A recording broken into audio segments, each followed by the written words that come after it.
Guys, आज इस video में हम जानने जा रहा है कि नीट 2023 का जो एप्लीकेशन फॉर्म रिलीज़ हुआ है उसका रजिस्ट्रेशन प्रोसेस क्या है और रजिस्ट्रेशन के दौरान किस किस जो चीज़ का ध्यान रखना पड़ेगा, नहीं तो तुम्हारा रजिस्ट्रेशन कैंसिल हो सकता है। और एग्जामिनेशन का दिन में क्या क्या चीज़ लेके जाना है एग्जामिनेशन सेंटर में, और जो सिलेबस रिड्यूस से लेकर जो एक शोर मची है वो क्या सच है या झूठ है, वो ये सब आज हम जानने जा रहे हैं। तो गाइस चलो वीडियो को स्टार्ट करें।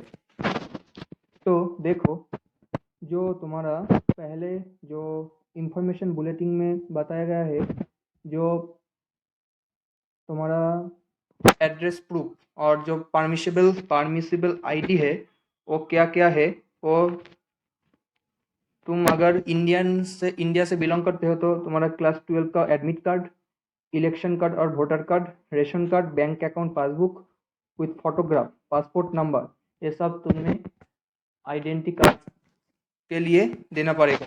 और अगर तुम एनआरआई से बिलोंग करते हो तो तुम्हें पासपोर्ट का नंबर देना पड़ेगा। अगली चीज़ और जो मोस्ट इम्पॉर्टेंट है इस वीडियो का, वो है एप्लीकेशन के दौरान तुम्हें क्या क्या चीज़ ज़रूरत है और क्या क्या चीज़ तुम्हें बनाना पड़ेगा एप्लीकेशन करने के लिए। तो पहले तुम्हारा latest passport size photograph JPG format, इसमें साइज सबसे ज़्यादा इम्पोर्टेंट है। 10 KB टू 200 KB देना पड़ेगा। अगर इससे ज़्यादा और अगर इससे कम हुआ तो तुम्हारा फॉर्म सबमिट नहीं होगा। इसके बाद ये ये पासपोर्ट साइज फोटोग्राफ है। इसके बाद पोस्ट कार्ड, स्टूडेंट्स यही गलत करते हैं कि पासपोर्ट और पोस्ट कार्ड साइज में तुम्हारा पोस्ट कार्ड साइज फोटो बनाना पड़ेगा। और इसका जो साइज दिया है वो डायमेंशन यहाँ दे गई है, और जो साइज है 10 टू 200 KB। इसके बाद सिग्नेचर करना पड़ेगा, एक ब्लैंक पेज पर सिग्नेचर करना पड़ेगा। उसका साइज 4 KB टू 30 KB के बीच में रखना पड़ेगा। इसके बाद right and both left hand का जो फिंगर एंड थंब का इम्प्रेशन है, जो फिंगर एंड थंब का इम्प्रेशन है, वो तुम्हें जो इंक है उस पर जो इम्प्रेशन देना पड़ेगा वाइट पेपर पर। उसका भी साइज मेंटेन करना पड़ेगा। इसके बाद जो क्लास 10th का पासिंग सर्टिफिकेट है वो पीडीएफ फॉर्मेट पे देना पड़ेगा, वो जेपीजी फॉर्मेट पे नहीं, वो पीडीएफ फॉर्मेट में देना पड़ेगा। उसका साइज भी दिया गया है।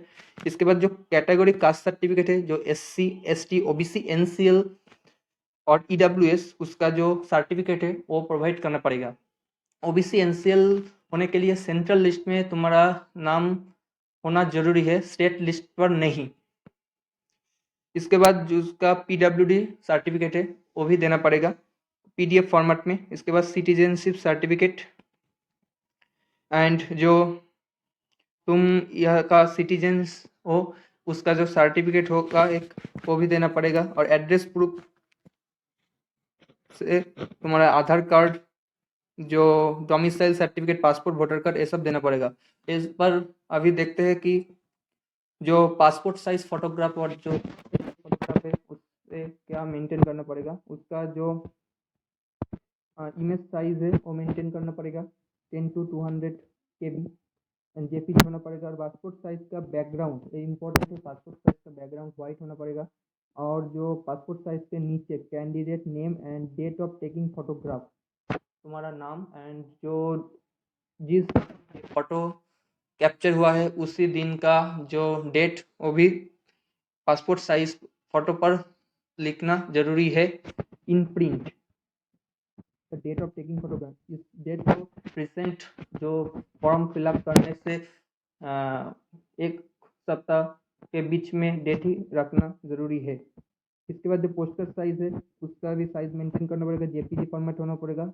Save candidate name and date of taking photograph भी देना पड़ेगा। अभी देखते हैं जो थंब इम्प्रेशन और जो फिंगर इम्प्रेशन है both right and left hand का, वो कैसे है, उसका साइज मेंटेन करना पड़ेगा और जेपीजी फॉर्मेट में होने पड़ेगा। एंड जो फिंगर कैसे तुम्हें इम्प्रेशन देना है वो यहाँ पर दिखाया गया है, और सिग्नेचर भी यहाँ पर दिखाया गया है। इस तरफ से तुम्हें फिंगर का इम्प्रेशन देना पड़ेगा।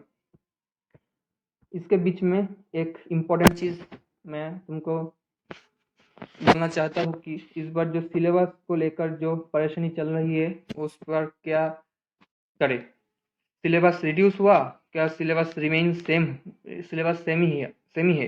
तो मैं तुम्हें एक चीज़ बताना चाहता हूँ, इस बार सिलेबस सेम ही रहता है, सेम पूरा सेम ही सिलेबस है, कोई सिलेबस रिड्यूस नहीं हुआ, कोई सिलेबस रिड्यूस नहीं हुआ है। प्लीज़ ऑल चैप्टर कंप्लीट करो और ध्यान से पढ़ो और एग्ज़ाम को फोड़ दो।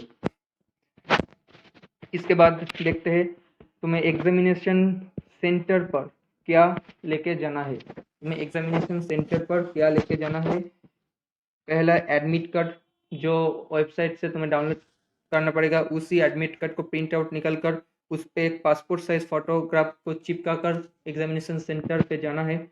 एक पासपोर्ट साइज फोटोग्राफ तुम्हें पॉकेट में रखना है। वो अटेंडेंस शीट जो एग्जामिनर देगा एग्जामिनेशन हॉल में, उसे उसी पर चिपकाना है। एक वैलिड ओरिजिनल आइडेंटिटी प्रूफ से तुम आधार कार्ड ले सकते हो, वोटर कार्ड ले सकते हो, पासपोर्ट ले सकते हो, और पीडब्ल्यूडी सर्टिफिकेट अगर तुम्हें है तो पीडब्ल्यूडी सर्टिफिकेट लेकर जाना। एक पोस्ट कार्ड सर्टिफिकेट, ये स्टूडेंट नहीं लेके जाते हैं। पोस्ट कार्ड सर्टिफिकेट मस्ट लेके जाना है। Colour passport card certificate, post card certificate लेके जाना है। एक ओरिजिनल वैलिड आईडी प्रूफ लेके जाना है। पासपोर्ट साइज फोटोग्राफ एक चिपकाना है और एक पॉकेट में लेके जाना है।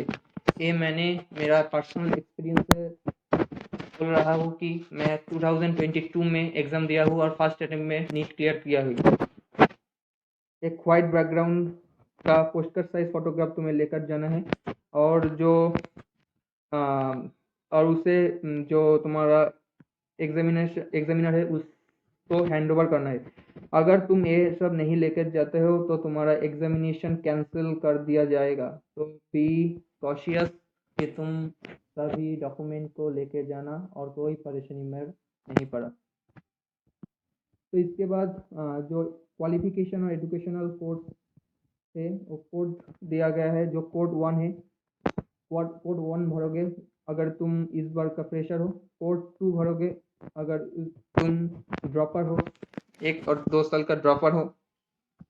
और जो तुम बीएससी कर रहे हो कोई भी कॉलेज से, और बीएससी में तुम्हारा फिजिक्स, केमिस्ट्री, बायोलॉजी और बोटनी और बायोटेक्नोलॉजी है, तो तुम एग्ज़ाम देने के लिए सक्षम है। और अगर तुम कोई जनरल कोर्स कर रहे हो, ऑनर्स से नहीं फास्ट कोर्स से, तो तुम्हारा फिजिक्स, केमिस्ट्री, बायोलॉजी होना ज़रूरी है विथ प्रैक्टिकल।